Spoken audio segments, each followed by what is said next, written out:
Everyone, welcome back to my channel logic gainers. My name is Nida. तो आज के video में हम लोग कंटिन्यू करने वाले हैं क्लास 7th में साइंस का chapter number 15 which is light. Last वाली जो हमारी वीडियो थी उसमें हम लोगों ने प्लेन मिरर और उसकी प्रॉपर्टीज के बारे में पढ़ा था कि उसमें किस तरीके से इमेज फॉर्म होती है।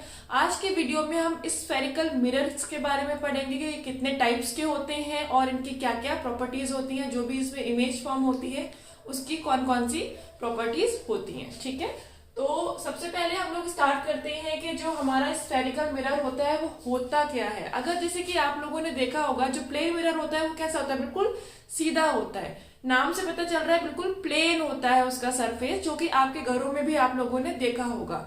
लेकिन अगर कोई भी ऐसा मिरर है जो कि प्लेन ना होकर के थोड़ा सा घूमा हुआ सा है, जैसे कि अगर आप मान लो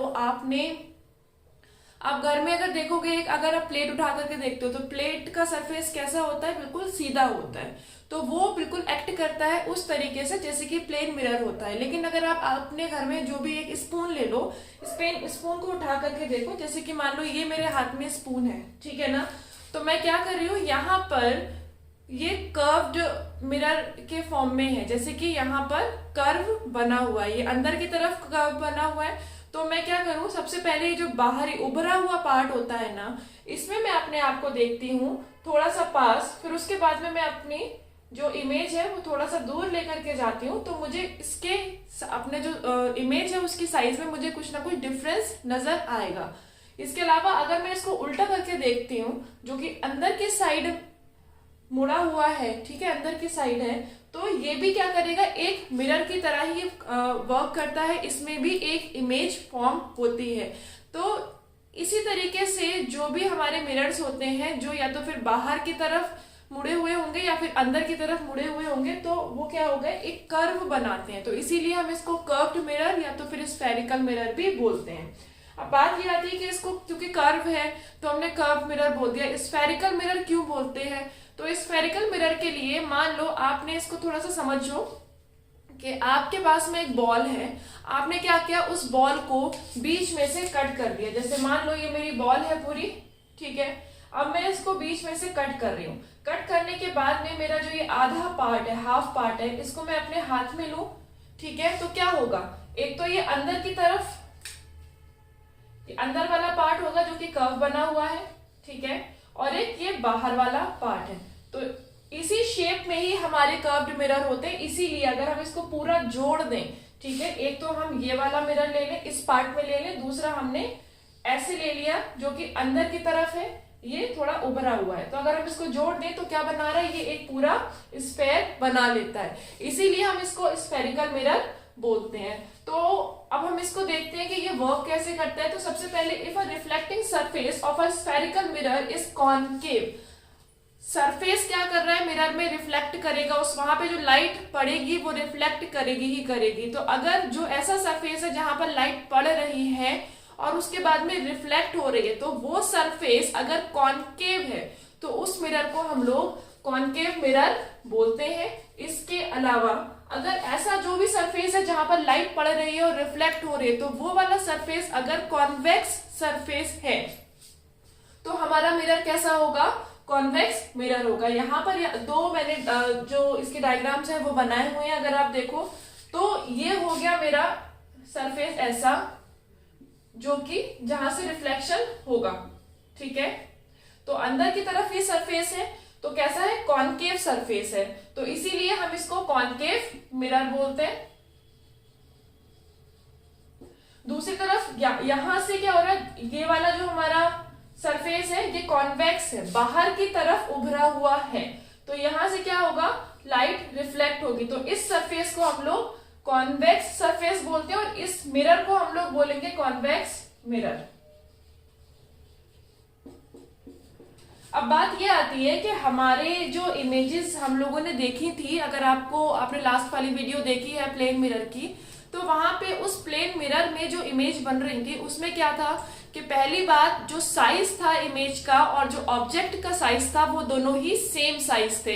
इसके अलावा जो ऑब्जेक्ट का डिस्टेंस था मिरर से, उतना ही डिस्टेंस जो इमेज का रहेगा वो भी सेम रहेगा, डिस्टेंस में भी कोई चेंज नहीं आएगा। इसके अलावा और भी बहुत सारी चीजें थी, जैसे कि जो इमेज बन रही थी वो सिर्फ और सिर्फ कहाँ बन रही थी, जो हमारा मिरर है मिरर के अंदर बन रही थी, ना कि कोई भी जो हमारे स्क्रीन होती है स्क्रीन पर नहीं बन रही थी। हमने देखा था ना लास्ट वाली वीडियो में कि अगर मैं एक स्क्रीन इधर और एक स्क्रीन इधर रखूं तो मेरी जो इमेज है वो सिर्फ और सिर्फ सामने बनेगी प्लेन मिरर में, साइड में मेरी कोई भी इमेज नहीं बन रही थी स्क्रीन पर। तो इसका मतलब था कि हमारी जो इमेज है प्लेन मिरर में वो सिर्फ और सिर्फ वर्चुअल बनेगी, रियल इमेज नहीं बनेगी। अगर आपको याद हो तो मैंने बताया था कि अगर स्क्रीन पे इमेज बन रही है तो वो रियल इमेज होगी, लेकिन अगर मिरर के अंदर ही मेरी इमेज बन रही है तो उसको हम लोग वर्चुअल इमेज बोलेंगे।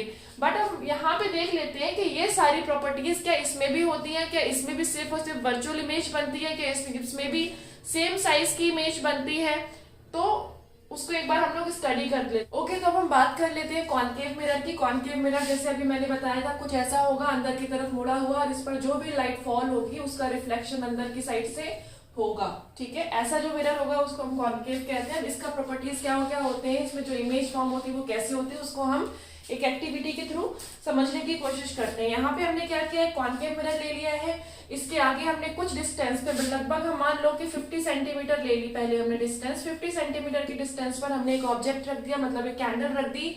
अब हमने पीछे की साइड तो नहीं कहेंगे, थोड़ा साइड में, मतलब जैसे ये ऑब्जेक्ट है तो इस साइड में या फिर इस साइड में मैंने क्या किया, एक स्क्रीन लगा दी, और स्क्रीन को मैं क्या करूंगी, एडजस्ट करूंगी। ये मेरी पूरी जो स्क्वायर शेप में ये स्क्रीन है, अब मैं क्या करती हूँ इसको थोड़ा एडजस्ट करूंगी इस तरीके से ताकि ये इसकी जो इमेज है इस पर बनना स्टार्ट हो जाए। ठीक है, तो थोड़ा सा आगे पीछे करके हम करेंगे तो एक टाइम के बाद में एडजस्टमेंट अच्छे से हो जाएगा। अब ये कैसे वर्क करेगा कि जब ये लाइट जो है ना ये फॉल होगी हमारे मिरर पे, तो सबसे पहली बात तो है कि यहाँ पर हमारी एक इमेज फॉर्म होगी, इस मिरर के अंदर इमेज फॉर्म होगी। उससे क्या होगा, लाइट रिफ्लेक्ट होने के बाद में कुछ लाइट इधर जाएगी और कहाँ पे, क्योंकि जो हमने एडजस्टमेंट किया था स्क्रीन पर चली जाएगी। ठीक है, तो स्क्रीन पर जो मेरी लाइट जा रही है ना, तो यहाँ पे तो फ्लेम कैसा दिख रहा है, ऐसा। बट स्क्रीन पर अगर देखोगे तो फ्लेम कैसा आपको दिखेगा, इसका जस्ट उल्टा। ठीक है, तो यहां से हमें क्या समझ में आता है कि अगर हम कॉनकेव मिरर यूज करते हैं तो जो हमारे ऑब्जेक्ट की इमेज है वो कैसी होगी, वो रियल भी होगी और वर्चुअल भी होगी। जैसे मैंने आपको अभी बताया था कि अगर स्क्रीन पर बन रही है इमेज तो वो रियल इमेज होती है, और अगर मिरर के अंदर इमेज बन रही है तो वो कैसी होगी, वो होगी वर्चुअल इमेज। ठीक है, तो यहाँ पे जो इमेज बन रही है वो कैसी होगी, एकदम वर्चुअल इमेज रहेगी, सॉरी रियल इमेज रहेगी, क्योंकि स्क्रीन पर बनना स्टार्ट हो गई है। तो पहली चीज वही चीज यहाँ पे लिखी है, concave mirror can be form a real and inverted image. Image कैसी बन रही है, क्योंकि स्क्रीन पर है, तो पहली चीज हो गई यहाँ पर रियल, और इसके अलावा उल्टी बन रही है तो ये इरेक्ट इमेज नहीं होगी, इसको हम बोलेंगे इन्वर्टेड। ठीक है, इस तरीके से। अब हम क्या करते हैं, सेकंड चीज हमें ये चीज तो समझ में आ गई कि कॉनकेव मिरर किस तरीके से काम कर रहा है। अब हम थोड़ा सा डिस्टेंस को आगे पीछे करके देखते हैं। जो हमारी कैंडल है ना, कैंडल को मैं थोड़ा सा आगे की तरफ शिफ्ट कर देती हूँ। जैसे पहले मैंने 50 सेंटीमीटर लिया था ना, अब मैं इसको 50 सेंटीमीटर नहीं लेती, मैं थोड़ा सा और आगे शिफ्ट करके देखती रहती हूँ कि इमेज बन रही है। लेकिन हम जब इसको ज्यादा क्लोज ले आएंगे ना, इस कैंडल को मैं बहुत ज्यादा क्लोज ले आती हूँ मिरर के, तो मैं क्या देखूंगी कि जो मेरी स्क्रीन पर इमेज बन रही थी ना, मान लो ऐसे समझो, पहले तो मेरी 50 सेंटीमीटर पे थी। ठीक है, फिर मैंने 40 किया, अगर मैंने 40 किया तो इसका साइज थोड़ा सा हमें बड़ा दिखाई देगा। फिर मैंने 30 सेंटीमीटर किया और पास ले आई तो फिर मेरा इसका साइज क्या होगा, और बड़ा हो जाएगा। ऐसे करते करते जब मैं बिल्कुल क्लोज ले आऊंगी ना, तो फिर उसके बाद में यहाँ पे जो मेरी इमेज बन रही थी ना, वो बिल्कुल ही क्या हो जाएगी, पहले तो मैग्नीफाइड होगी, उसके बाद में बनना बंद हो जाएगी। फिर हमें हमारी इमेज कहाँ दिखेगी, सिर्फ और सिर्फ जो ऑब्जेक्ट की इमेज है वो हमें इसके अंदर ही दिखेगी और कहीं नहीं दिखेगी। अब जैसे मैंने आपको बताया था कि अगर सिर्फ और सिर्फ मिरर में इमेज बन रही है तो वो कौन सी इमेज होगी, उसको हम लोग रियल इमेज नहीं बोलेंगे, उसको हम लोग वर्चुअल इमेज बोलेंगे। और वर्चुअल इमेज हमेशा इरेक्ट इमेज होती है, हमेशा सीधी बनती है। आप मिरर में देखते हो आपकी इमेज कैसी होती है, मिरर के अंदर ही दिखती है, साइड्स में नहीं दिखती, तो वो वर्चुअल इमेज है और आप हमेशा सीधे दिखते हो, इरेक्ट इमेज आपकी बनती है। तो हमेशा ये चीज का ध्यान रखना है कि वर्चुअल इमेज हमेशा कैसी होगी, कैसी होगी, कमेंट बॉक्स में कमेंट करके बताओ फिर, ठीक है।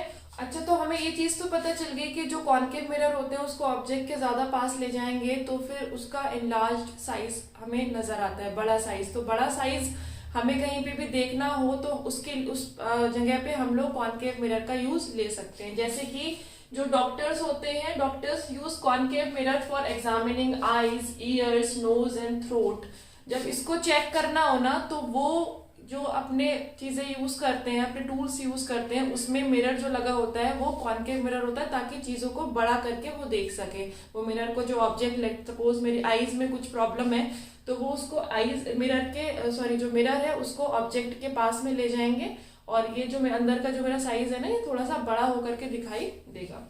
नेक्स्ट हो गया इसमें यूज्ड बाय डेंटिस्ट टू सी। वही चीज है कि डेंटिस्ट भी अगर मेरे हमारे दांतों में कोई प्रॉब्लम है उसको देखना है तो फिर वो बड़ा करके ही देखेंगे, तो उस वहां पर भी यूज में लेते हैं। जो हमने देखे होंगे जो हेडलाइट्स होती हैं कार्स में या व्हीकल्स में, या जो आप नॉर्मल आपके घर में अगर टॉर्च है तो बाहर वाला जो मिरर है ना उसको हटा करके देख लो तो अंदर की तरफ एक ऐसा कोन टाइप का आपको दिखेगा। तो वो क्या होता है, उसमें भी जो उसको रिफ्लेक्टर्स बोलते हैं और वो रिफ्लेक्टर्स जो होता है वो भी किससे बना हुआ होता है, कॉनकेव शेप में होता है, उसका शेप कॉनकेव होता है। तो वो भी एक तरीके से कोई भी जो साइज है उसको इनलार्ज करने में काम में आता है। मतलब अगर कोई भी लाइट वगैरह है उसको बड़ा करके दिखाता है, बड़ी दूर तक फैलाने में काम में आता है, ठीक है। तो आई होप आपको ये समझ में आ गया है कि हमारा कॉनकेव मिरर किस तरीके से काम करता है और इसके कहाँ कहाँ यूजेस हैं। अब हम सेम चीज कॉन्वेक्स मिरर में भी देख लेते हैं। अच्छा, जो अब हमारा पूरा सेटअप था ना, जो हमने कॉनकेव मिरर के केस में किया था ना, वही वाला जो सेटअप है अगर हम लोग कॉन्वेक्स मिरर के केस में करें और वैसे ही चेक करके देखें, बीच में कैंडल रख दें, साइड में कॉन्वेक्स मिरर रख दें और एक साइड हम पीछे की तरफ रख दें जो हमारी स्क्रीन है और उसको थोड़ा एडजस्ट कर दे इस तरीके से ताकि इमेज उस पर फॉर्म हो सके, तो हम चीजें देखेंगे तो हमें पता चलेगा कि जो हमारा पीछे स्क्रीन है उस पर इमेज फॉर्म नहीं हो पा रही है। अब हमने क्या देखा था कि अगर इमेज फॉर्म नहीं हो पा रही है तो इमेज कहाँ पे फॉर्म हो रही है, मिरर के अंदर ही हो रही, तो वो इमेज को हम लोग क्या बोलेंगे, वर्चुअल इमेज बोलेंगे। तो इस तरीके से हम लोग ये चीज यहाँ से चेक कर सकते हैं कि जो images found by a convex mirror is erect. पहली बात वही चीज वर्चुअल है तो इरेक्ट ही होगी, पहली बात सीधी बनेगी, वर्चुअल बनेगी, मतलब सिर्फ और सिर्फ मिरर के अंदर बन रही है, स्क्रीन पर इसकी इमेज नहीं बनेगी, और साइज में क्या होगा, थोड़ा सा छोटा होगा, स्मॉलर होगा। तो वही चीज है जो कि हमारी हो रही थी ना अभी प्लेन मिरर के केस में। प्लेन मिरर के केस में भी यही था कि इरेक्ट और वर्चुअल बनती थी, लेकिन उसमें बस ये था कि साइज सेम रहता था ऑब्जेक्ट का और इमेज का, लेकिन इसमें जो इमेज का साइज है वो थोड़ा सा ऑब्जेक्ट के कंपैरेटिवली छोटा रहेगा, ठीक है। कॉन्वेक्स मिरर में एक क्वालिटी ये होती है कि convex mirror can form image of object spread over a large area, ठीक है। इसमें जो इमेज बनेगी ना वो दूर तक के एरिया को कवर कर लेती है, ठीक है। उसकी जो इमेज है मतलब दूर तक का जो एरिया है वहां की भी इमेज इसके अंदर बन सकती है। तो काफी दूर का एरिया भी इसने कवर कर लिया, इसीलिए जो साइड मिरर्स होते हैं हमारे व्हीकल्स में लगे हुए उसमें जो मिरर यूज होता है वो कॉन्वेक्स मिरर ही यूज होता है, क्योंकि वो काफी जो दूर तक का एरिया उसको कवर कर लेता है। और आपने देखा होगा जो एक्चुअल साइज होता है साइड मिरर्स में, उसमें ऑब्जेक्ट का एक्चुअल साइज नहीं होता, थोड़ा छोटा ही नजर आता है ना, और लेकिन एरिया काफी दूर तक का कवर कर लेता है। तो इसीलिए so these help the drivers to see the traffic behind. तो पीछे जितना भी ट्रैफिक है तो वो सारा का सारा नजर इजिली आ जाता है, काफी अच्छे से एरिया को कवर कर लिया जाता है by this mirror. I hope आपको कॉनकेव मिरर और कॉन्वेक्स मिरर के बारे में समझ में आया है कि कॉन्वेक्स मिरर क्या होता है, ठीक है। ये हो गया हमारा कॉन्वेक्स मिरर। आई होप ये सारी चीजें आपको समझ में आई हो। नेक्स्ट वाली जो हमारी वीडियो है उसमें हम लोग कॉन्वेक्स और कॉनकेव लेंसेज के बारे में पढ़ेंगे। आज की वीडियो आपको कैसी लगी आप कमेंट बॉक्स में कमेंट करके जरूर बताइएगा। अगर अच्छी लगी हो तो चैनल को सब्सक्राइब करना और वीडियो को लाइक करना मत भूलिएगा। Bye bye, take care.